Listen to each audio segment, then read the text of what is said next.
దేవునికి స్తోత్రం. దేవుని యొక్క పరిశుద్ధ నామములో ప్రభువునందు ప్రియ సహోదరి సహోదరులందరికీ నా వందనములు తెలియజేస్తూ ఉన్నాను.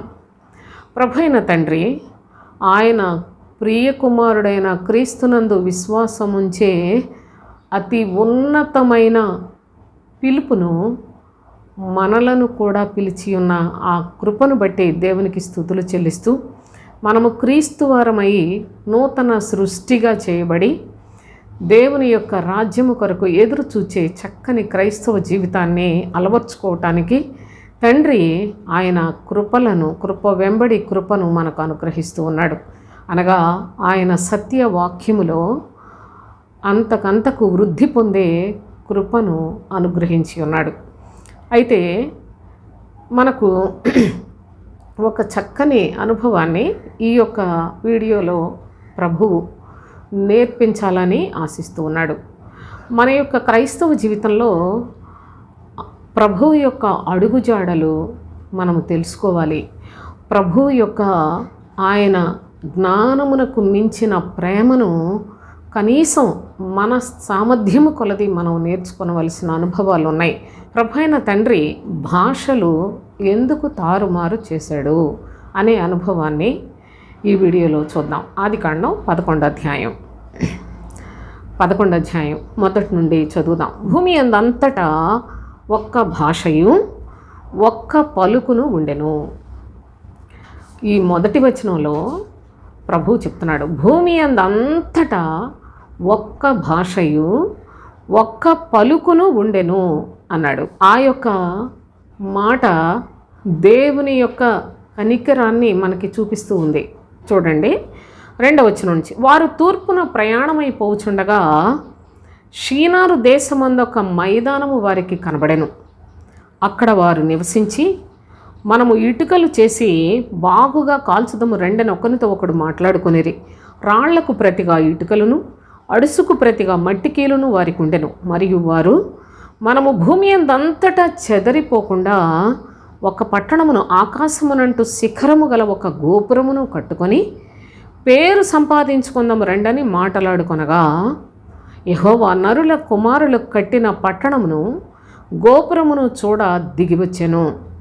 అప్పుడు యెహోవా, ఇదిగో జనము ఒక్కటే, వారికి అందరికీ భాష ఒక్కటే, వారు ఈ పని ఆరంభించి ఉన్నారు. ఇక మీదట వారు చేయదలుచు ఏ పని అయినను చేయకుండా వారికి ఆటంకం ఏమీ ఉండదు. గనుక మనము దిగిపోయి వారిలో ఒకని మాట ఒకనికి తెలియకుండా అక్కడ వారి భాషను తారుమారు చేయదము రెండనుకొనేను. ఈ విధముగా ప్రభువు భూమి అంతటా ఒక్కటే భాష ఒక్కటే పలుకు ఉంటే మొత్తాన్ని తారుమారు చేయటానికి పూనుకున్నాడు. ఈ యొక్క అనుభవం రకరకాల మనుషులు రకరకాలుగా మాట్లాడుతూ ఉన్నారు. కానీ ఈ వాక్యములో దేవుని ప్రేమ ప్రత్యక్షత, దేవుని యొక్క ఆయన సంకల్పము, ఆయన యొక్క సంకల్పాన్ని చెడగొట్టుకొని పారిపోదాం అనుకుంటున్న ప్రజల యొక్క స్థితి నేను మీకు వివరంగా చెప్తాను.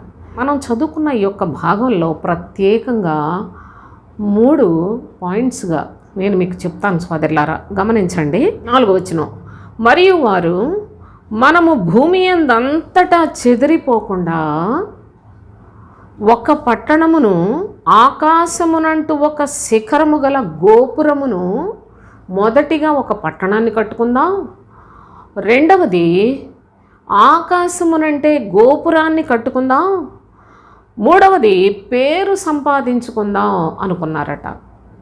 ఈ 3 అనుభవాలు దేవునికి ఇష్టం లేదట. ఎందుకు ఇష్టం లేదు? ప్రజలు చక్కగా బాగా తెలివితేటలు అమోఘంగా ఉన్నాయి, చాలా బాగున్నాయి కదా, ఎందుకు ఇష్టం లేదు? ఇప్పుడు మనం 2వ వచనం చదువుదాం. వారు తూర్పున ప్రయాణమైపోవచుండగా, చూడండి, తూర్పున ప్రయాణమైపోవచుండగా షీనారు దేశమందు ఒక మైదానము వారికి కనబడెను అని చెప్పాడు. షీనారు దేశమందు ఒక మైదానం కనబడిందట. అంటే షీనారు దేశములో ఆ మైదానాన్ని చూడగానే వాళ్ళు ఏమనుకున్నారో తెలుసా? వారు అక్కడ నివసించి ఇక మైదానంలోనే ఇక్కడే నివసిద్దాం అనుకున్నారు. తర్వాత మనము ఇటుకలు చేసి బాగుగా కాల్చుదాము రండి అని ఒకరితో ఒకడు మాటలాడుకొనిరి. రాళ్లకు ప్రతిగా ఇటుకలను, అడుసుకు ప్రతిగా మట్టి కీలును వారికి ఉండెను.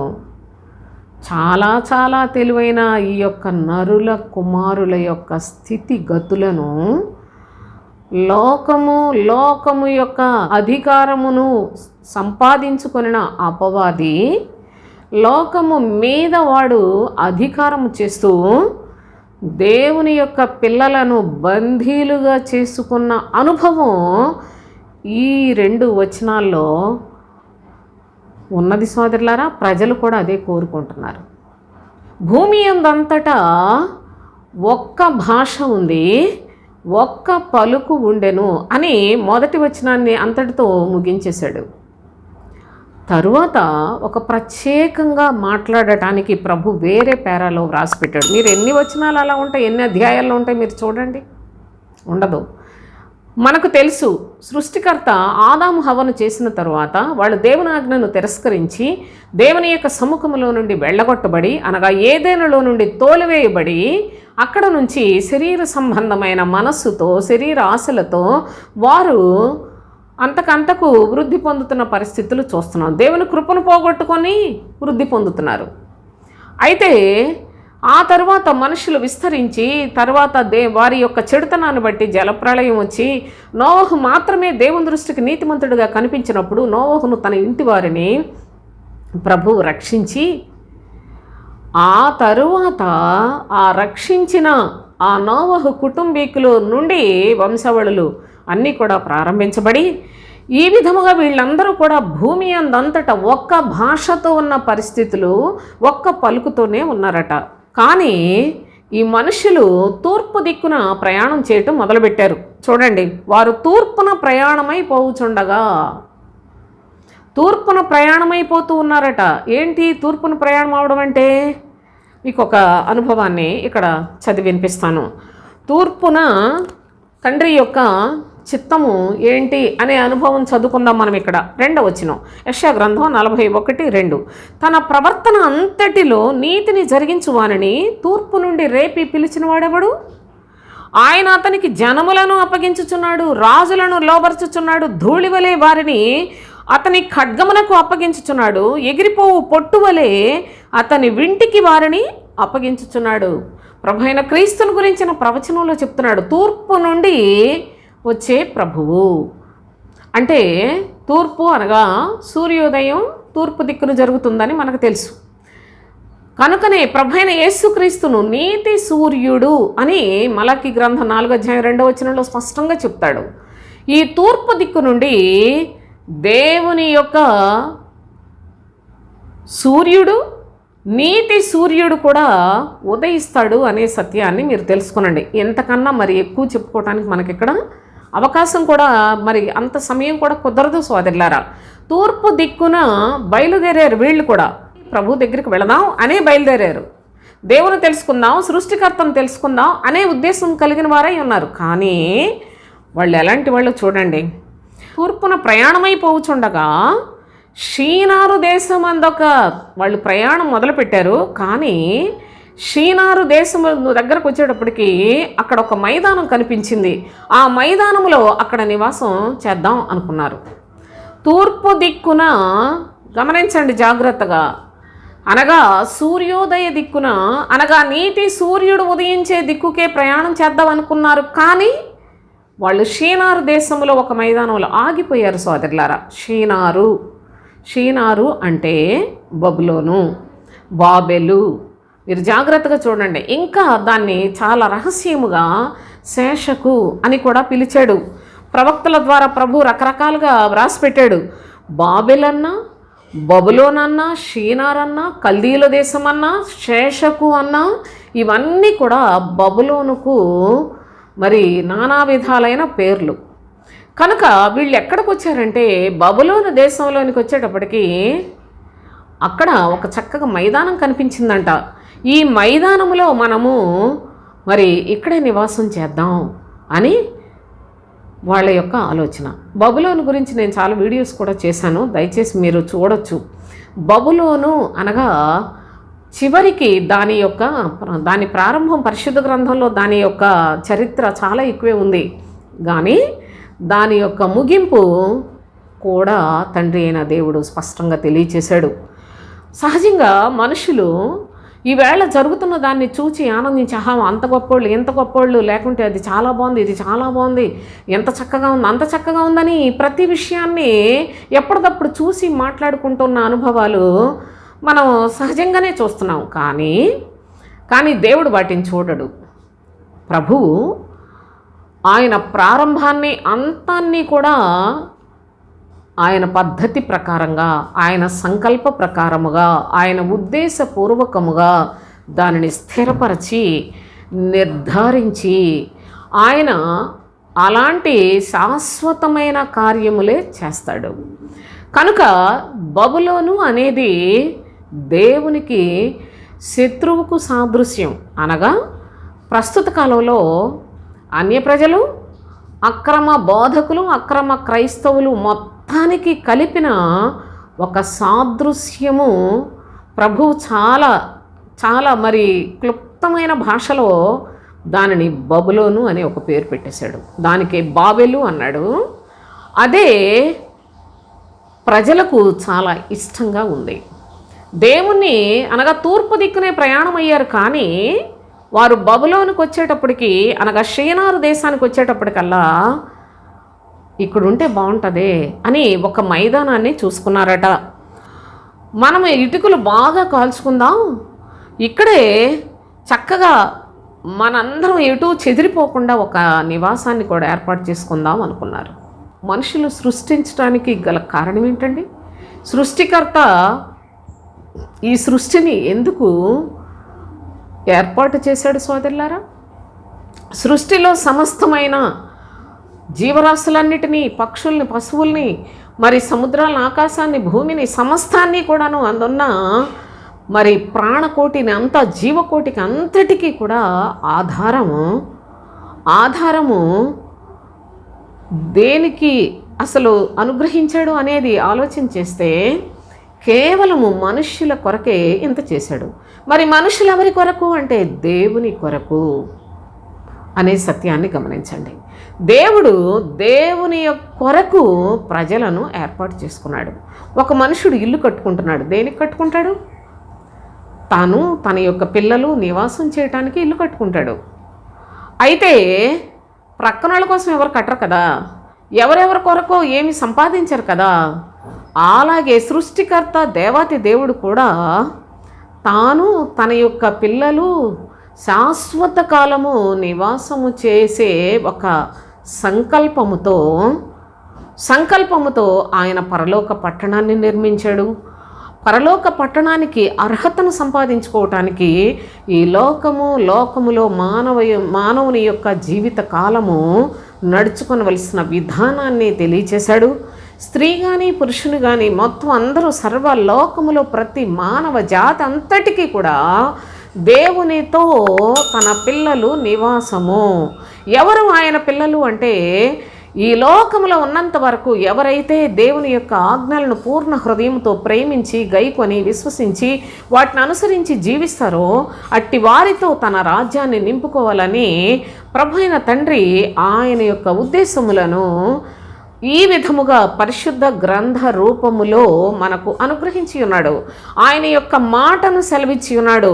ఆయన యొక్క కార్యములను ఎలాగ స్థిరపరుస్తాడో సమస్తాన్ని కూడా వ్రాసిపెట్టి ఈ గ్రంథములో మొత్తం మానవ కోటి చరిత్ర అంతటినీ కూడాను తరతరములు, యుగములు, సృష్టి ప్రారంభం నుండి సృష్టి ముగించినంత వరదాకా మానవ జాతికి నియమించిన ఈ యొక్క గ్రంథాన్ని వారి వారి యొక్క విధులు, వారి వారి యొక్క కర్తవ్యము, వారి చేయవలసిన మరి విధానాన్ని అంతటినీ కూడా ఈ పరిశుద్ధ గ్రంథంలో తండ్రి జాగ్రత్తగా తన వారి చేత వ్రాయించి భద్రపరిచాడు. దేవుని పిల్లలుగా బ్రతికి జనములు దేవుని యొక్క మహిమలో ఉండాలని కోరుకున్నాడు. కానీ వారు బబులోనులో లేక బాబెలులో లేక షీనారు దేశములో వాళ్ళు నివసించాలని కోరుకోలేదు. షీనారు దేశాన్ని నాశనం చేస్తాడు. నాశనమైపోయే పద్ధతిలో ఈ ప్రజలను వదిలేయాలని ప్రభు అనుకోలేదు సోదరులారా. ఆయన ఎంత ప్రేమ స్వరూపి అయి ఉన్నాడో ఇందును బట్టి మీరు గ్రహించవచ్చు.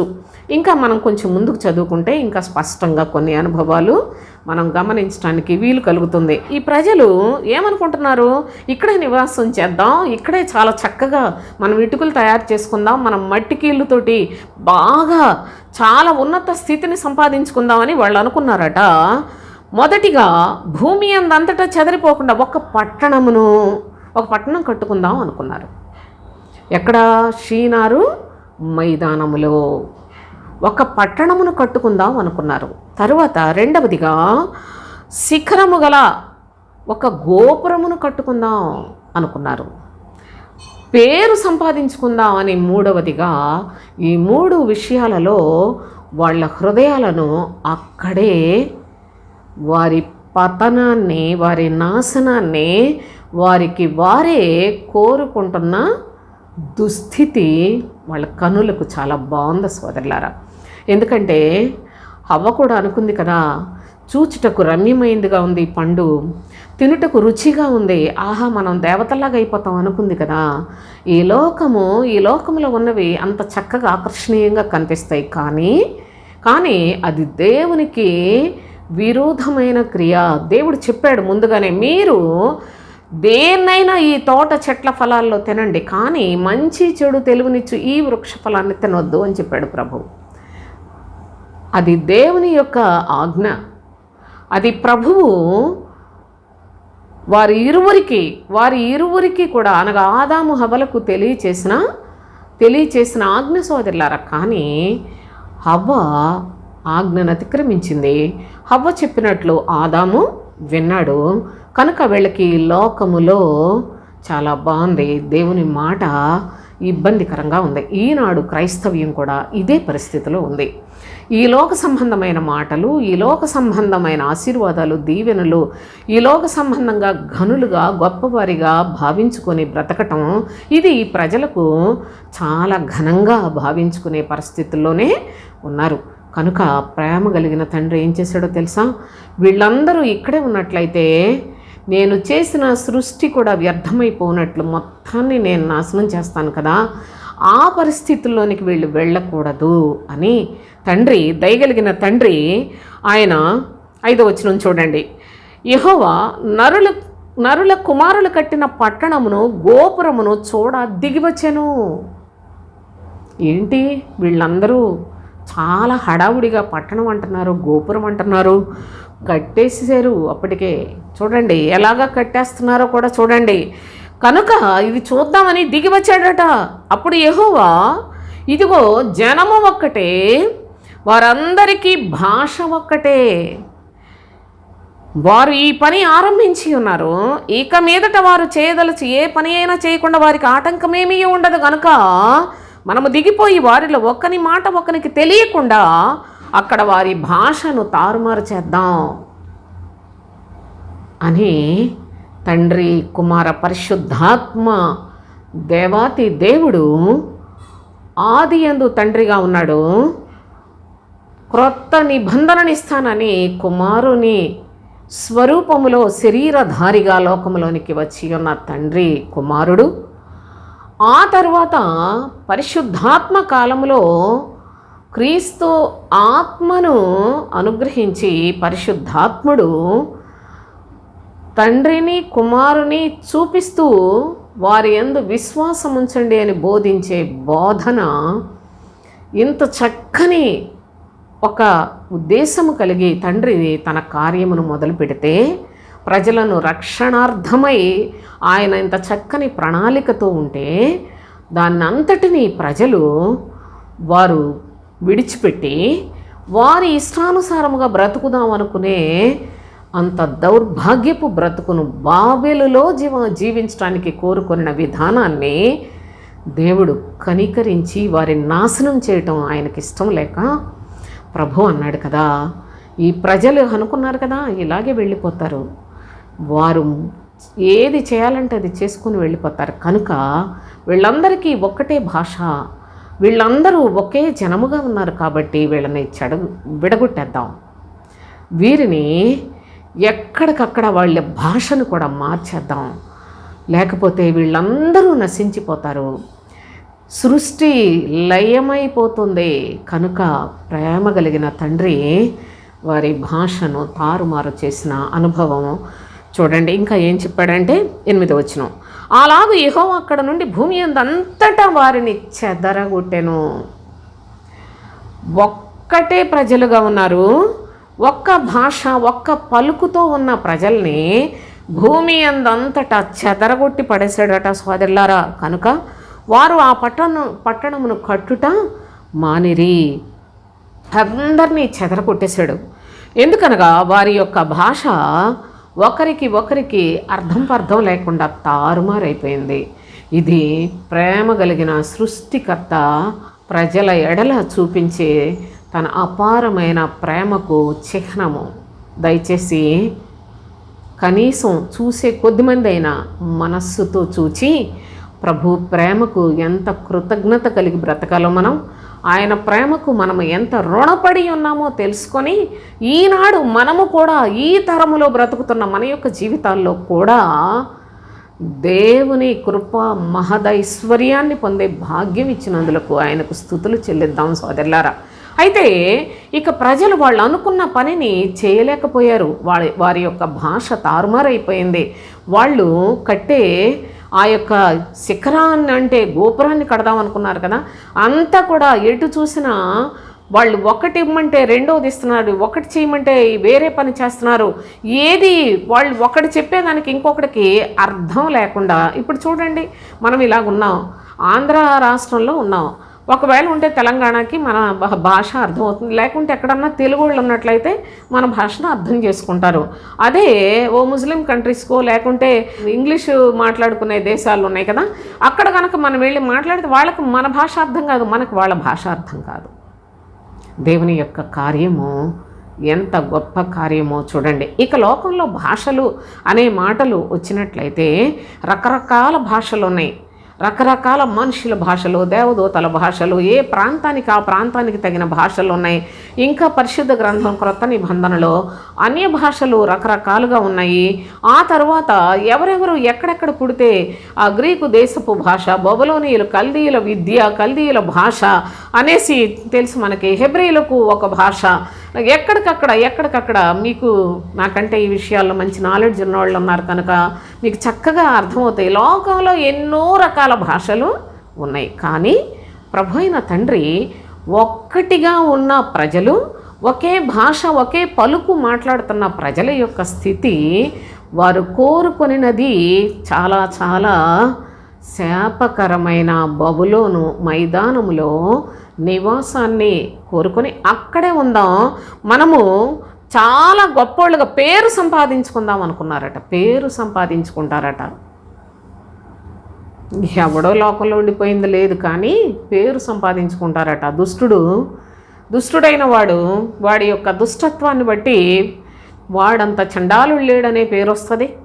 మంచివాడికి ఇంత మంచి పనులు చేసిన వాళ్ళు లేరని మంచి పేరు వస్తుంది. కానీ ఈ ప్రజలు అనుకున్నది ఏంటో తెలుసా?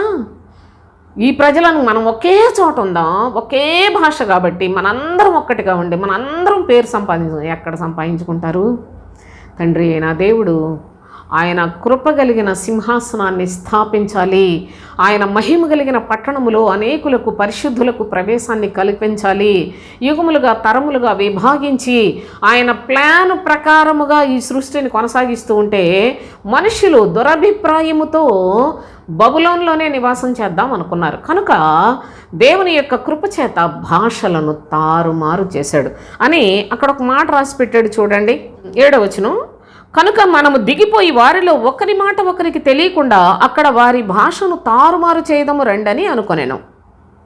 అలాగున యెహోవా అక్కడ నుండి భూమి అంతటా వారిని చెదరగొట్టెను కనుక వారు ఆ పట్టణమును కట్టుట మానిరి, దానికి బాబెలను పేరు పెట్టిరి అని చెప్పాడు కదా.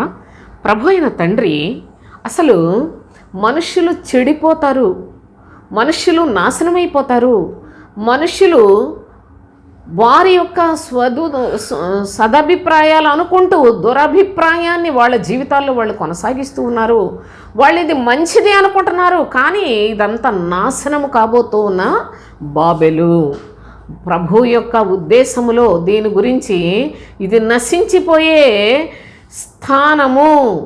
స్థలము కనుక ఈ స్థలములో నా ప్రజలు, రాబోయే తరముల వాళ్ళు, వారి యొక్క బ్రతుకులు నాశనమైపోవడానికి వీల్లేదు. నా కృప పొందిన వారికి నిత్య రాజ్యాన్ని ఇవ్వాలనే మరి ఒక మంచి సంకల్పాన్ని తండ్రి కలిగి ఉన్నాడు. కనుక ఈ విధముగా తారుమారు చేసి ఇక వాళ్ళు పట్టణము కట్టలేని పరిస్థితిని కలుగు చేసి అందరినీ చెదరగొట్టేశాడు. ఈ విధముగా దేవుని యొక్క కార్యాలు మనం చూస్తున్నాం. నిజముగా మన ప్రభు అయిన యేసుక్రీస్తు, ఈ సందర్భంగా నేను కొన్ని విషయాలు చెప్తాను మీకు. అందరూ కూడా ఒక్కటిగా ఉండాలని కోరుకుంటున్నాడు. ఎక్కడ అందరూ ఒక్కటిగా ఉండాలని, ఒక్క భాషనే మాట్లాడాలని, ఒక్క పలుకుతోటే ఉండాలని ప్రభు కోరుకుంటున్నాడు. మనము ఆదికాండం 11వ అధ్యాయం 1వ వచనంలో చూసాం.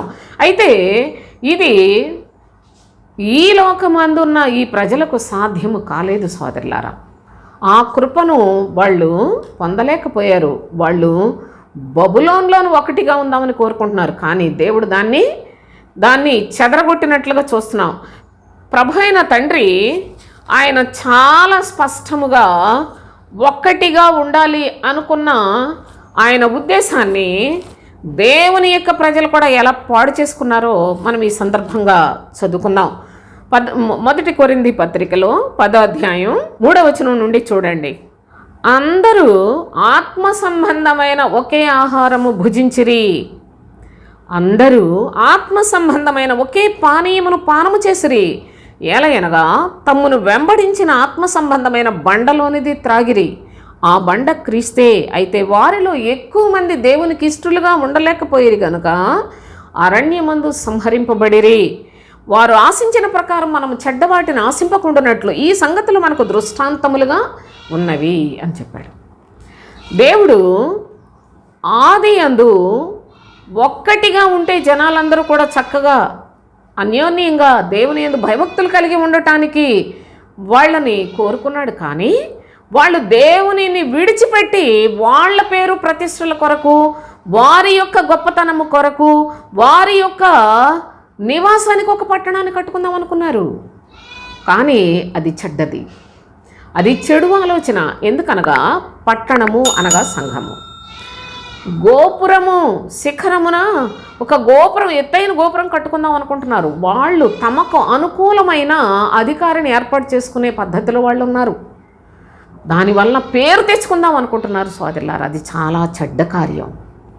అయితే ప్రభువు చెప్తున్నాడు, దేవుని యొక్క ప్రజలైన ఇశ్రాయేలీయులు రాను రాను ముందుకు వెళ్ళే కొద్దీ అబ్రహాం కుమారులు, అబ్రహాం కుమారుడైన మరి ఇజ్రాయేలు గోత్రములు, వీటన్నిటినీ తీసుకోనండి దయచేసి. ఇవన్నీ మీకు తెలుసు కనుక నేను త్వరగా వెళ్తాను. అయితే ఇక్కడ ఏం చెప్తున్నాడు, దేవుడు తన ప్రజలను నడిపించినప్పుడు 3వ వచనంలో చూడండి, అందరూ ఆత్మ సంబంధమైన ఒకే పానీయమును పానము చేశారు. ఇక ఇశ్రాయేలీయులు అను దేవుని ప్రజలు, దేవునికి స్వాస్థ్యమైన ఈ యొక్క ప్రజలు, వీళ్ళందరూ కూడా ఒకే ఆహారాన్ని తిన్నారు, ఒకే పానీయాన్ని త్రాగారు, ఒకే నీరు తాగారు. కానీ వాళ్ళందరూ కూడా దేవునికి ఇష్టలుగా ఉండలేదు. కనుక వారిలో అనేకులు సంహరించబడ్డారు. అనేకులు వారి యొక్క జీవితములలో అరణ్యములో రాలిపోయారు సోదరులారా. కనుక అందరూ ఇష్టలుగా ఉండలేకపోయారు. ప్రభువు కోరుకున్నది అందరికీ ఒకే ఆహారాన్ని, ఒకే పానీయాన్ని ఇచ్చాడు. అందరూ ఒక్కలాగా ఉండాలి కదా, కానీ వారు ఉండలేదు అనే చరిత్ర ఇజ్రాయేలీయుల గురించి మనకు తెలుసు. ఇక పోయినట్లయితే మరి ఒక అనుభవాన్ని చెప్తున్నాడు. కొరింథీయులకు రాసిన మొదటి పత్రిక 12వ అధ్యాయంలో 12-13 వచనాలు చదువుదాం. ఎలాగూ శరీరము ఏకమయ్యున్నను అనేకమైన అవయవములు కలిగి ఉన్నవో, ఎలాగూ శరీరము యొక్క అవయవములన్నీ అనేకములయ్యున్నను ఒక్క శరీరమై ఉన్నవో, అలాగే క్రీస్తు ఉన్నాడు. ఒక శరీరములో చాలా అవయవాలు ఉంటాయి, అనేక అవయవాలన్నీ ఒకే శరీరములో ఉంటాయి. అలాగే క్రీస్తు ఉన్నాడు అని చెప్పాడు. క్రీస్తు తన యొక్క శరీరములో అనేకులైన వారందరూ కూడా ఒక్క మనస్సుతో ఉండాలి, ఒక్క భాష ఎందే, ఒక్క బోధ ఎందే, ఒక్క పలుకు అన్నాడు చూడండి ఆదిలో. ఒక్క పలుకు అనగా ఒక్క బోధ ఎందే ఉండాలి, అదే క్రీస్తు బోధ అని ప్రభువు క్రొత్త నిబంధనలో ఆయన తన ప్రాణాన్ని అర్పించి సంఘమును స్థాపించి ఆ సంఘము ఒక్కటిగా ఉండాలి. అనేకులైన మీరందరూ ఒక్క శరీరంలో అవయవములుగా ఉండాలి. మీ శరీరంలో మీరు చూడండి చాలా అవయవాలు ఉంటాయి, కానీ అవన్నీ ఒకే శరీరంలో ఉంటాయి. అలాగే చాలా అవయవాలన్నీ కలిసి ఒక్క శరీరంలో ఉన్నాయి. ఈ విధముగా క్రీస్తు ఉన్నాడు అని చెప్పాడు. క్రీస్తునందు ఒక్కటిగా ఉండే భాగ్యాన్ని తండ్రి అనుగ్రహించాడు. కానీ ఆది యందు మనుష్యులందరూ ఒక్క భాషతో ఒక్క పలుకుతో ఉన్నారు, కానీ వాళ్ళు దేవుని యొక్క నామాన్ని వెతుకుదాం కనుక్కుందాం అని బయలుదేరిన వారయ్యండి కేవలము బబులోను దగ్గరికి వచ్చేటప్పటికల్లా ఇది చాలా బాగుంది, ఇక్కడ ఉండిపోదాం అనుకున్నారు. అంత దురాశాపరులు, అంత గర్విష్ఠులు, అంతగా మానవ హృదయము హెచ్చించుకునే మనస్తత్వము కలిగింది. కనుక ఈ యొక్క తీరు, వీరి యొక్క పరిస్థితులన్నిటినీ ప్రభు చెదరగొట్టి క్రొత్త నిబంధన కాలంలో ప్రభు అయిన క్రీస్తు అను తన ప్రియకుమారుని ఈ లోకంలో మనుషులకు మాదిరి చూపించి ఆ మాదిరిలో ఎలాగ మనము కూడా పరిశుద్ధంగా బ్రతకాలో నేర్పించి ఆయన తన ప్రాణాన్ని పెట్టి ఆయన ఒక సంఘమును స్థాపించాడు. ఈ సంఘములో అందరూ కూడా ఒక్క భాషతో ఉండాలి, అనగా పరలోక సంబంధమైన భాషను మాత్రమే, అనగా దేవుని యొక్క భాషను ఏ విధముగా అనుసరించి జీవించాలో ఎప్పటికప్పుడు ఆయనే పోషించి సంరక్షించే పద్ధతిలో సంఘమును కాయుచూ సంరక్షిస్తూ ఉన్నాడు. సోదరులారా, ఆ సంఘములో ఒక్క పలుకు ఉండాలి, అనగా ఒకే బోధ ఉండాలి. ఆ విధముగా దేవుని ప్రజలము మనము ఒకే పానీయాన్ని, ఒకే ఆహారాన్ని తింటున్నాం, ఒకేలాగా ఉండాలి అని ఇశ్రాయేలీయులు కూడా అనుకోలేకపోయారు. వారు నశించిపోయారు. అనేక మంది దేవుని యొక్క మాటను మీరిపోయారు. సోదరులారా, దేవునికి ఇష్టలుగా జీవించిన వారు చాలా తక్కువ మంది మిగిలి ఉన్న స్థితిని కూడా మనం చూస్తాం.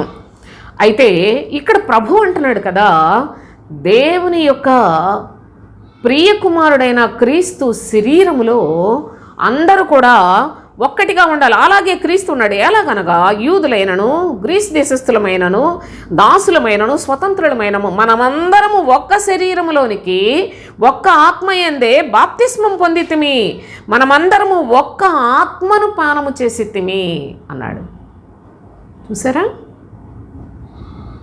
దేవుని యొక్క అత్యధికమైన ప్రేమ, దేవుని యొక్క స్వరూపమే ప్రేమ, ప్రేమాస్వరూపుడి అయిన తండ్రి అని తండ్రి యొక్క స్వరూపాన్ని మనకి చూపిస్తూ ఉన్నాడు. మనకి అంత సులభంగా చూడలేమనుకోండి. ప్రేమ యొక్క రూపాలను మనం ఎక్కడ చూడగలం సోదరులారా? దాన్ని చాలా స్పష్టంగా ప్రేమ అనే ఒక వ్యక్తి, ఆ వ్యక్తి యొక్క శరీరంలో భాగాలు ఎలా ఉంటాయో అంత చక్కగా వ్రాస్తాడు అపోస్తులైన పౌలు కొరింథీయులకు వ్రాసిన మొదటి పత్రిక 13వ అధ్యాయంలో.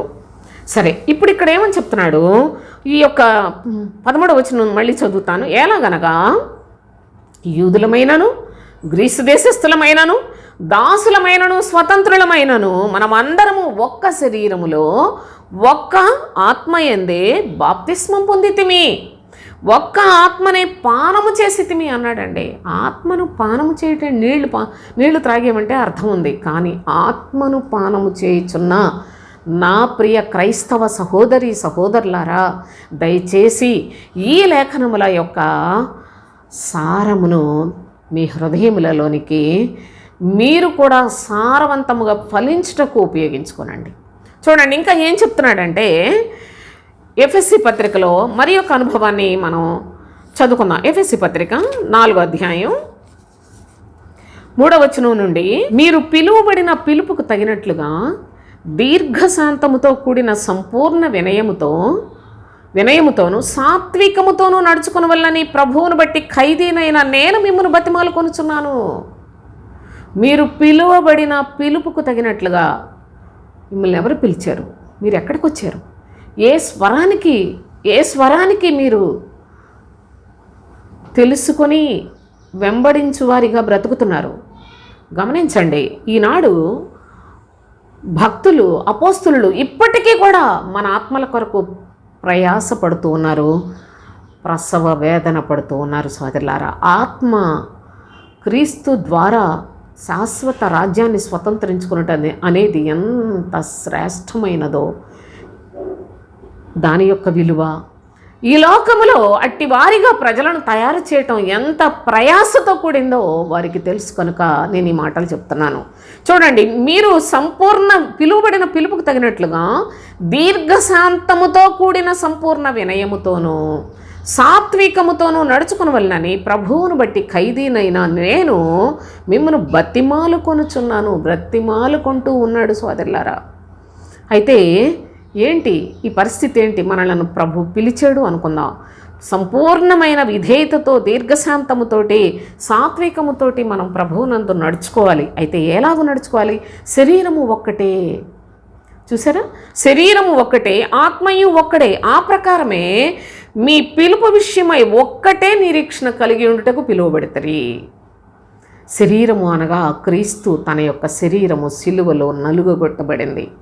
ఆ శరీరము ఒక్కటే. ఎంతోమంది ప్రసంగాలు చెప్తున్నామని, పాస్టర్లని, సంఘాలు పెట్టామని బయలుదేరవచ్చు. ఏ ఒక్కళ్ళు మన కొరకు వారి శరీరాలు నలగొట్టుకుంటున్న వాళ్ళు ఒకళ్ళు కూడా లేరు. కానీ ప్రభు అయిన క్రీస్తు మన కొరకు ఆయన శరీరమును సిలువ మ్రాను మీద బలి పశువుగా వధించబడిన గొర్రె పిల్లగా ఆయన వేలాడిన అనుభవాన్ని గమనించండి. అయితే శరీరము ఒక్కటే. ఆ తర్వాత అంటున్నాడు, ఆత్మయు ఒక్కడే, పరిశుద్ధాత్మ కూడా ఒక్కడే. ఆ ప్రకారమే మీ పిలుపు విషయమై ఒక్కటే నిరీక్షణ కలిగి ఉండుటకు పిలువబడితిరి. మీరు కూడా ఒక్క మనస్సుతో, ఒక్క ఆత్మయందే ఒకే రాజ్యమునకు మనం పిలువబడ్డామనే సత్యాన్ని మర్చిపోకండి.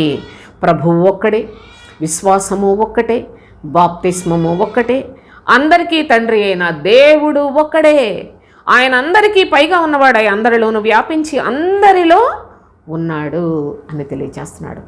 క్రీస్తునందు మాత్రమే ఒక్క భాషలో, ఒక్క పలుకులో, ఒకే బోధలో మన యొక్క జీవితాలు ఏక మనస్సు కలిగి, ఏక భావము కలిగి ఉండగలిగిన స్తోమత, అట్టి సామర్థ్యము, అట్టి ఏకత్వము పొంది ఒక్కటే సంఘముగా, ఒకే ఆత్మను పానము చేసిన వారిగా పరలోకం కొరకు సిద్ధపడాలి అనేది సత్యవాక్యము యొక్క భావం. నా ప్రియ సహోదరి సహోదరులారా, ఈ లోకములో ఒక్క మనసుతోటి కలిసిపోయి ఒక్కటేగా ఉందాం అనుకున్న వాళ్ళు అందరూ విడిపోతారు. ఎన్నెన్ని కుటుంబాలు, మన కుటుంబం అందరి కుటుంబాల్లా కాదు అనుకొని ముక్కలు చెక్కలైపోయిన వాళ్ళని నా కనులతో నేను చూస్తూ ఉన్నాను.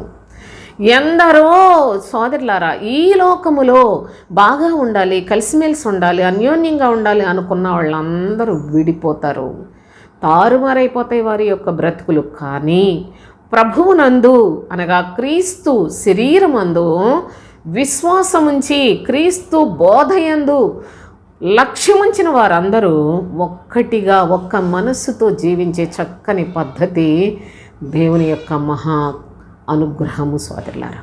కనుక ఈ విధముగా ఒక్కటిగా ఉండగలరు. కానీ లోకములో ఘనత కొరకు, గొప్పల కొరకు బాగా కలిసిమెలిసి, ఒక కుటుంబంలో ఎంత ధనవంతులైనా ఒకే కుటుంబంలో కలిసిమెలిసి ఉన్నట్లుగా ఉంటారు. కానీ వారి వారి స్వార్థాల కోసం ముక్కలు చెక్కలుగా విభాగింపబడతారు. జ్ఞాపకం పెట్టుకోనండి. దేవుని యొక్క కృపచేత ప్రభువు ఈ యొక్క అనుభవాన్ని మనకి తెలియచేస్తున్నాడు. ఆకాశమును అంటుకునే శిఖరమును, ఒక శిఖరములకు అంటుకునే గోపురాన్ని కట్టి మనం పేరు సంపాదించుకుందాం అనుకున్నారు అక్కడున్న వాళ్ళు. కానీ వారి పేరు చెడ్డదని కొట్టివేయబడుతుంది. పేరు సంపాదించుకొనుట అనే విషయానికి వస్తే ప్రసంగి ఒక చక్కని మాట తెలియచేస్తాడు. ప్రసంగి గ్రంథంలో 7వ అధ్యాయం 1వ వచనం చూడండి. సుగంధ తైలము కంటే మంచి పేరు మేలు. మంచి పేరు కావాలి సోదరులారా. అంతేగాని ఎవడికాడు పేరు సంపాదించుకునేవనే పేర్లు మట్టిలో కలిసిపోతాయి. ఈ లోకంలో మీరు చూడండి, ధనవంతులు, ఘనత కలిగిన వాళ్ళు, చాలా చాలా మేధావులు, చాలా చాలా లోకంలో పెద్ద పెద్ద పేరు ప్రతిష్టలు గాంచిన వాళ్ళందరూ కూడా మట్టి పాలైపోయారు సోదరులారా. వారికి ఏది వెంటొచ్చేది లేదు, వాళ్ళు చేసిన పాపమే వాళ్ళు వెంటబడి వెళ్ళిపోతుంది.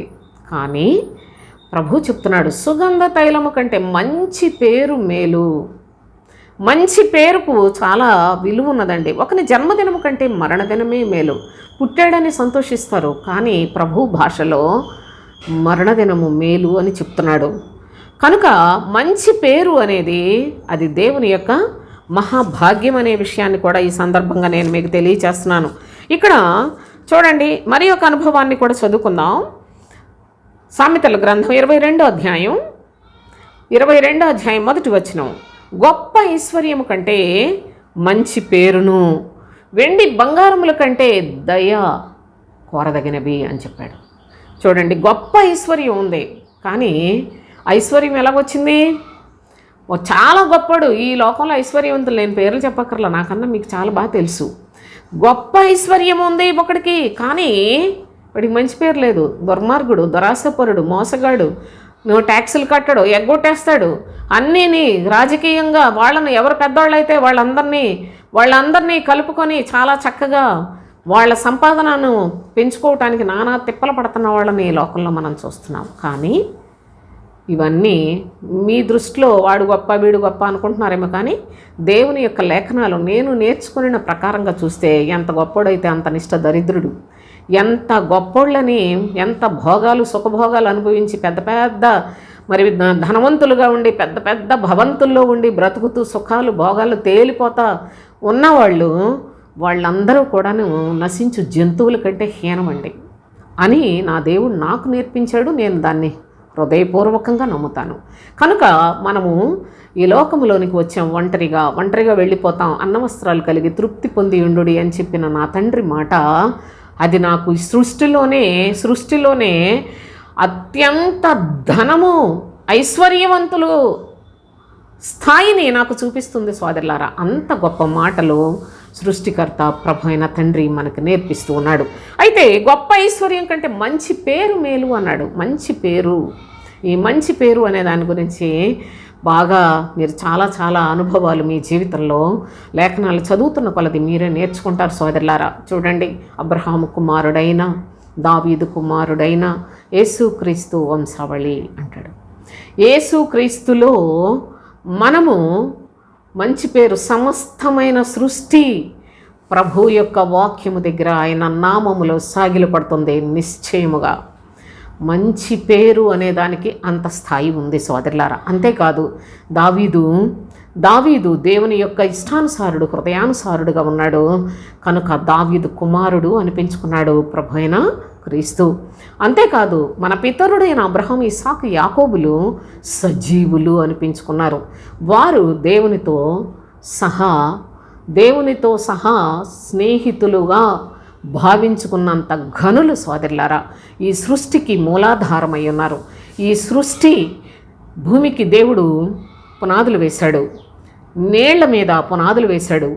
ఆయన ఆ పునాదులుగా అంత ఘనులుగా మన పితరులను ఏర్పాటు చేసి ఉన్నాడు. పరలోకం కొరకు, పరిశుద్ధుల కొరకు, పరిశుద్ధ పరివారము కొరకు అబ్రహాము, ఇస్సాకు, యాకోబులు వారు మూల పురుషులై ఉన్న అట్టి అనుభవాన్ని కూడా దేవుని యొక్క పరిశుద్ధ లేఖనాల్లో తండ్రి మనకు దయచేసిన మంచి పేరున్న పితరులు వారి మార్గంలో నడుచుకోవాలి అనే మంచి స్వభావము కలిగిన వారు, అది దేవుని వరమే సోదరులారా, వారికి అనుగ్రహించబడుతోంది. కనుక ఈ కృపలను దేవుని యొక్క శ్రేష్టమైన సన్నిధిలో చాలా జాగ్రత్తగా గమనించుకోవాలని నేను మిమ్మల్ని మరి దేవుని యొక్క లేఖనముల ద్వారా హెచ్చరిస్తూ ఉన్నాను. అయితే దేవుని మహాకృప చేత వీళ్ళంతా మరి తారుమారు చేయబడ్డారు. ఈ రోజుకి కూడా దేవుని యొక్క సమాజం అని చెప్పుకుంటున్న క్రైస్తవులను చెప్పుకుంటున్న వారు కూడా చాలా తారుమారైపోయిన పరిస్థితుల్లోనే బ్రతుకుతున్నారు. మీరు దయచేసి ఒకసారి చూడండి, సామెతల గ్రంథం 19వ అధ్యాయం 2వ వచనం చదువుకుందాం. ఒకడు తెలివి లేకుండుట మంచిది కాదు, తొందరపడి నడుచువాడు దారి తప్పిపోవును, ఒకని మూర్ఖత వాని ప్రవర్తనను తారుమారు చేయును. ఒకని మూర్ఖత వాని ప్రవర్తనను తారుమారు చేస్తుంది. దేవుని యొక్క సన్నిధికని వెళుతున్నారు. మీరు బుద్ధిమంతులుగా బ్రతుకుతున్నారా, మూర్ఖులుగా బ్రతుకుతున్నారా? క్రీస్తును ఎరిగిన వాడు, జాగ్రత్త, క్రీస్తును ఎరిగి క్రీస్తు బోధయందు లక్ష్యముంచి క్రీస్తును మూలరాయిగా కలిగి ఎవరైతే విశ్వాస జీవితంలో ఆరంభిస్తారో వారు బండ మీద తమ ఇల్లు కట్టుకుని బుద్ధిమంతులు. క్రీస్తు లేని బాధలో, స్వస్థతలు, అద్భుతాలు, ఈ సూచిక్రియలు అనేదని ఇదని పడగొట్టడాలు, లేపడాలు ఇవన్నీ చూస్తున్నారు కదా. రోజు చెప్తున్నాను నేను, ఎప్పటికప్పుడు నా వీడియోస్లో చాలాసార్లు చెప్పాను, మళ్ళీ చెప్తున్నాను. వీళ్ళందరూ మూర్ఖులు సోదరులారా. వారి ప్రవర్తన తారుమారైపోతుంది. ఎందుకంటే వారికి ఎలా ప్రవర్తించాలో గురి లేని ప్రజలు. మనము క్రీస్తు శిలువ యందు తప్ప మరి దేని యందు మనసు పెట్టకూడదు. కానీ ఈ రోజున దేవుని ఆజ్ఞను ప్రక్కన పెట్టేసి బోధకులందరూ వాళ్ళ సొంత బోధలు చేస్తున్నారు. ఆ సొంత బోధలకే పరుగులెట్టి వెళ్ళిపోతున్నారు ఈ ప్రజలు. కనుక వీళ్ళందరూ కూడా వారి ప్రవర్తన తారుమారైపోతుంది. అందుకే చాలా స్పష్టంగా రాశాడు, ఒకడు తెలివి లేకుండా మంచిది కాదు. తెలివి ఉంది మీకు, దేవుడు ఎందుకు ఇచ్చాడు తెలివి? ఉపయోగించుకొని క్రీస్తు మార్గాన్ని వెతుక్కొని క్రీస్తు సిలువ యందు లక్ష్యముంచి క్రీస్తు సిలువను వెంబడించి ప్రతిదినం మీ సిలువను ఎత్తుకొని పరలోకానికి వెళ్ళాలి అనేది తండ్రి చిత్తం. ఇది తెలివి అనగా యెహోవా యందు భయభక్తులు కలిగి ఉండి తెలివి కలిగిన వారిగా బ్రతికితే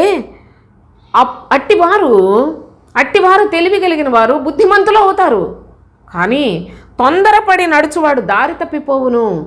ఏది అక్కర్లేదు, మా ఇంటి ప్రక్కనే ఉంది, మా ఊర్లోనే ఉంది, మా వీధిలోనే ఉంది, మా వాళ్ళే, మా పాస్టర్ గారే మాకు బద్దస్తమానం ఎప్పుడు రమ్మంటే అప్పుడు వచ్చి ప్రార్థన చేస్తారు. ఇవా అనుకుంటున్నారు? ఇదా పాస్టర్ చేయాల్సిన పని? పరలోకానికి దారి చూపించాలి. పరలోక రాజ్య సువార్తను తాను అనుసరిస్తూ మీకు బోధించాలి. పరలోక రాజ్య సంబంధమైన నిరీక్షణను ఆ బోధకుడు కలిగి ఉండి మీకు బోధించాలి. కానీ ఈనాడు తొందరపడి నడుచుకుంటున్న వారే, అందరూ త్రోవ తప్పిపోతున్న వారే ఏదో ఒక దాంట్లో దూరిపోతున్నారు. కానీ దూరిపోతున్నారని ఎందుకన్నానండి? నేనంట్లో బైబిలే అంటుంది. ఎందుకంటే దేవుని సంఘములోనికి, క్రీస్తు బోధ ఉన్న సంఘములోనికి వెళ్ళే వారిని ప్రవేశించువారు అన్నాడు. ఏది పడితే దానిలోకి వెళ్ళిపోయేవాడిని వీళ్ళందరూ దూరిపోతున్నారు. ఎందుకంటే మిడతలు అన్నాడు. మిడతలంటే దూరిపోయే లక్షణం మిడతకు ఉండదట. ఈ మిడతలు అనగా అబద్ధ బోధకులు అన్నాడు. అబద్ధ బోధకుల బోధలు వినేవారు అందరు. నేను బైబిల్ భాషనే మాట్లాడుతున్నాను. మీకు అర్థం అవ్వాలంటే అది చాలా కష్టం అయి ఉండొచ్చు కొంతమందికి సులభం కావచ్చు. కానీ బైబిల్ని ఆధారం చేసుకుని నేను మాట్లాడుతున్నాను. సులభంగా దూరిపోయేది మిడత అన్నాడు. ఎక్కడ ఎవరో ఏదీ లేదు కదా, ఈ ఊర్లో సంఘం పెట్టేసామనుకో మనకు బాగా సంపాదన వస్తుంది, ఆదాయం వస్తుంది అని దూరిపోతారు. అందుకనే అబద్ధ బోధకులు అన్నాడు. ఈ అబద్ధ బోధకులకు ప్రభువు పెట్టిన పేరు మిడతలు. ఈ లోకం, ఈ యొక్క అబద్ధ బోధకులు మొత్తాన్ని కలిపి ప్రభు పెట్టిన పేరు బబులోను. ఈ బబులోన్ని చివరికి సర్వనాశనం చేస్తాను, నా పిల్లల్ని నేను వేరు చేసుకుంటాను, బబులోన్ని నాశనం చేస్తానని చెప్పాడు. ఆ బబులోన్లో సర్వజనులు నశించిపోతే ఇష్టం లేకే కదా తండ్రి ఎంత పెద్ద పద్ధతిని అంతటిని కూడా ఇప్పటి వరకు కాలాన్ని పొడిగిస్తూ యుగాలను పొడిగిస్తూ నడిపిస్తూ ఉన్నాడు. కనుక జాగరూకులై ఉండి ఈ భాషను గ్రహించినట్లయితే మీకు ఎంతో మేలు. అయితే ప్రభువు ఇక్కడ ఏమని చెప్తున్నాడంటే, తొందరపడి నడుచువాడు దారి తప్పిపోవును అని తర్వాత అన్నాడు. ఒకని మూర్ఖత వాని ప్రవర్తనను తారుమారు చేయును అన్నాడు. దేవుని యొక్క శ్రేష్టమైన లేఖనాలు శ్రద్ధగా విని అని అంటాడు. అందుకే ఇలా చూడగానే అలాగ తోసేసుకొని వెళ్ళిపోయి అబ్బా ఎంతసేపు ఎవరు చూస్తారు, ఇలాంటి వాళ్ళని ప్రభువు కూడా అలాగే త్రోసివేస్తాడు. నువ్వు ఎట్టి కొలతతో కొలిస్తే అట్టి కొలతతోటి కొలుస్తాడు. ఏంటి వాక్యం ఏంటి? దీన్ని పరిశీలన చేయడానికి దేవుడు నీకు తెలివినిచ్చాడు. ఆ తెలివిని ఉపయోగించకపోతే బుద్ధిహీనులు అయిపోయినట్లయితే మూర్ఖులైపోయి ప్రవర్తన తారుమారైపోయి చివరికి ఎక్కడికి వెళ్ళిపోతావు తెలుసా? మట్టు లేని పాతాళానికి, యుగయుగములు అగ్ని ఆరదు పురుగు చావని స్థలానికి వెళతావు. జాగ్రత్త. దేవుని యొక్క శ్రేష్టమైన నామంలో మరి యొక్క అనుభవాన్ని కూడా యెషయా భక్తుడు తెలియచేస్తాడు. యెషయా గ్రంథం 34వ అధ్యాయం 11వ వచనం చదువుకుందాం. గోడబాతులను ఏదు పొందులను దానిని ఆక్రమించుకొనును, గుడ్లగూబయు కాకియు దానిలో నివసించును. ఆయన తారుమారు అను కొలనూలు ఆ కొలనూలను చాచును, శూన్యమను గుండును పట్టును అన్నాడు. ఈ యొక్క తారుమారు చేసిన ప్రజలు వాళ్ళ యొక్క నివాస స్థలము, వాళ్ళు బాగా ఉంది బబులోన్లో మైదానం, షీనార్ దేశంలో మైదానం చాలా బాగుంది, ఇక్కడే ఉండిపోదాం అనుకుంటున్నారు. అక్కడ ఉండాల్సినవి ఏమిటో తెలుసా? గోడబాతులు, ఏదు పందులు, అవన్నీ దాన్ని ఆక్రమించుకుంటాయి. గుడ్ల గోబ, కాకి అట్లాంటివన్నీ అందులో నివసిస్తాయి. వారికి దేవుడు తారుమారు అని ఒక కొలనుల్ని ఇచ్చాడు. తారుమారైపోతాయి వాళ్ళ బ్రతుకులు. ఈనాడు దేవుని యొక్క ప్రియ కుమారుడైన క్రీస్తు లోకంలోనికి వచ్చి నా యందు విశ్వాసముంచుడి అని చెప్పినా, ఆహా అట్లా కాదు ప్రభువా, మా పాస్టర్ గారు ఉన్నారు కదా మా ఊర్లో, ఆయన చెప్పినట్టే చేసుకుంటున్నాం, అదే కదా మరి మరి బైబిల్లో నువ్వు రాసేవట అని చెప్పుకుంటున్నారు. కానీ అవి గోడబాతుల, గొడ్లగోబల, ఏదు పందుల, కాకుల ఏంటి నివాసం చేసే ప్లేసా, దేవుని యొక్క పరిశుద్ధులు ఉండే స్థలమా అని వివేచన చేసే తెలివిని ఉపయోగించుకోలేని అధమ స్థితిలో క్రైస్తవ జనాంగం ఉంది. ప్రభు అన్నాడు, కనుకనే ఇట్టి వారందరికీ తారుమారు అనే కొలను లేసాడు. తర్వాత శూన్యమను గుండును పెట్టాడు. కానీ ప్రభు యొక్క సంఘమునకు ఆయన ఏమిచ్చాడో తెలుసా? న్యాయమను కొలనులనిచ్చాడు, నీతి అను మట్టపు గుండునిచ్చాడు. న్యాయముతో, నీతితో ప్రభు తన సంఘమును కట్టుకుంటాడు. ఆ సంఘములో ఒక్క భాష, ఒక్క మనస్సు, ఒక్క బోధ ఉండాలి అక్కడ. ఎందుకంటే ఒక్క ఆత్మను పానము చేసి, ఒక్క శరీరమును భోజనము చేసి, ఒక్క శరీరములో అవయవములుగా ఉంటున్నారు కనుక వాళ్ళందరూ క్రీస్తునందు ఏకత్వం పొంది ఉండాలి అని తెలియచేశాడు. అయితే దేవుని యొక్క మహాకృప చేత ప్రభు యొక్క పిల్లలు ఆ విధంగా సిద్ధపరుస్తుంటే, ఈ లోకమందు, ఈ బబులోన్లో, ఈ లోకం అనే బబులోన్లో, ఈ అక్రమ క్రైస్తవ్యం అనే వేషధారంలో లేకుంటే మోసకరమైన బోధకుల మధ్యలో, అబద్ధ బోధకులు, అబద్ధ ప్రవక్తలు ఉన్న సంఘములలో ఈ ప్రజలందరూ కూడా ఈ విధముగా తారుమారు అను కొలనులు, శూన్యమను గుండుతో వాళ్ళ బ్రతుకులను తెల్లార్చుకుని నిత్యాగ్నికి వెళ్ళిపోతారని ప్రభు విడగొట్టేస్తున్నాడు. దయచేసి చూడండి, ఇశ్రాయేలీయులు అందరూ ఒకే ఆహారాన్ని తిన్నారు, ఒకే పానీయాన్ని పానం చేశారు, కానీ అందరూ కూడా దేవునికి ఇష్టలుగా ఉండలేకపోయారు. ఈనాడు క్రైస్తవులను చెప్పుకుంటున్నారు, అందరూ దేవునికి ఇష్టలుగా బ్రతకట్లేదు. కనుక దేవుని యొక్క సన్నిధిలో చాలామంది రాలిపోయేవాళ్ళు, చాలామంది మధ్యలోనే వారి యొక్క బ్రతుకులు వెనతిరిగిపోతూ చివరికి నాశనానికి వెళ్ళిపోతున్న క్రైస్తవ జనాంగము ఎంత బాధాకరమైన పరిస్థితుల్లో నెట్టివేయబడుతోందో కేవలము అబద్ధ బోధకుల వలన జ్ఞాపకం చేసుకోనండి. కనుక దేవుని యొక్క ఘనమైన నామంలో తండ్రి అయిన దేవుడు ఆయన మనకు స్పష్టముగా ఈ అనుభవాలన్నింటినీ కూడా తెలియచేస్తున్నాడు. కనుక దేవుని యొక్క మహా ఉన్నతమైన కృపలను మనం జ్ఞాపకం చేసుకొని చివరిగా ఒక మాట చదివి ముగించేస్తాను సోదరులారా. ప్రకటన గ్రంథం 18వ అధ్యాయంలో ప్రభు అయిన తండ్రి చెప్తున్న ఈ యొక్క అనుభవాలను చూడండి. 18వ అధ్యాయం మొదటి 3 వచనాలు చదువుకుందాం.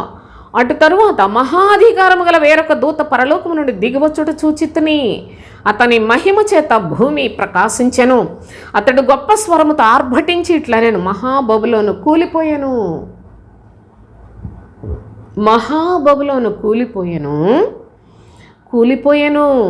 చూడండి ఎలా రాశాడో.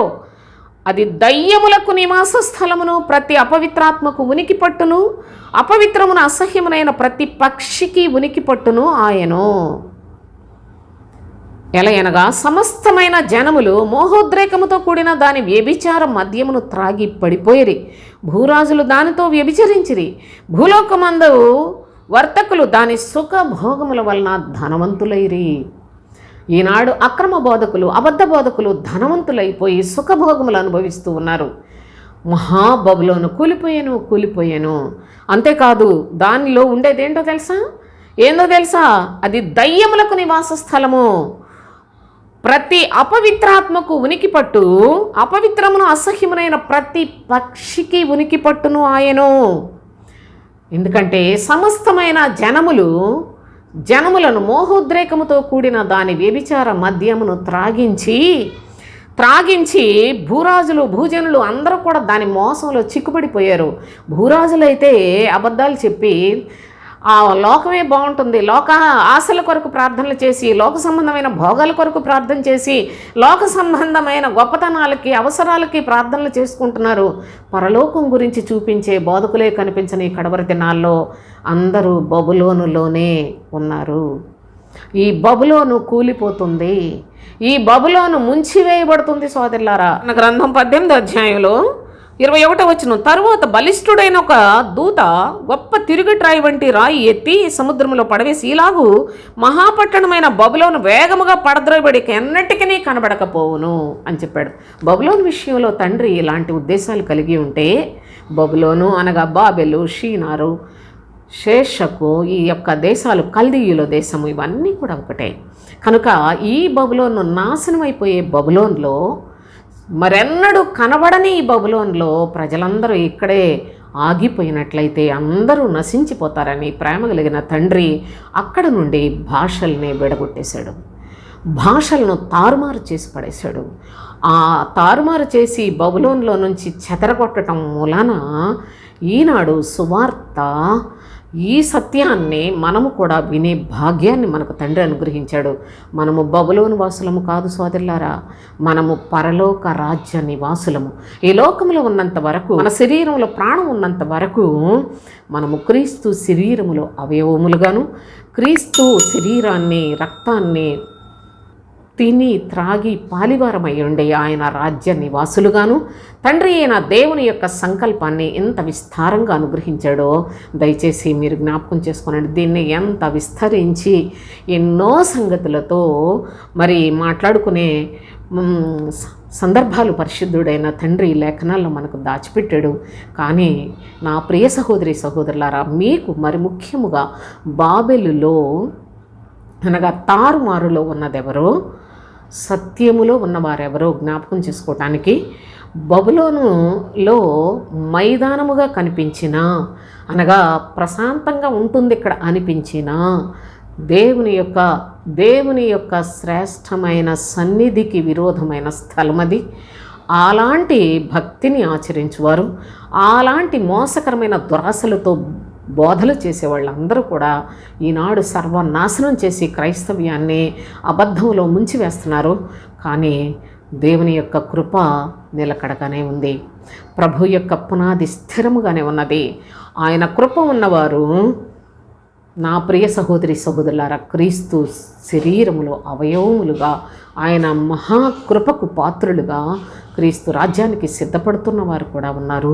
అట్టి కృపలో మనము కూడా జీవించాలని, స్థిరులుగా ఉండాలని, తండ్రి అయిన దేవుని యొక్క అత్యధికమైన ప్రేమను తెలుసుకున్న వారిగా మన క్రైస్తవ జీవితంలో కృతజ్ఞత కలిగి బ్రతకాలని ఈ వీడియోని పూర్తిగా చూసి దేవుని యొక్క సన్నిధిలో మీరు నిజముగా ఒక మంచి అనుభవాన్ని నేర్చుకున్నట్లయితే నాకు కామెంట్ రూపంలో తెలియచేయండి. దేవుని యొక్క నామమును మనందరము బహుగా మహిమపరుద్దాం. దేవునికి స్తోత్రం. ముగించేస్తాను.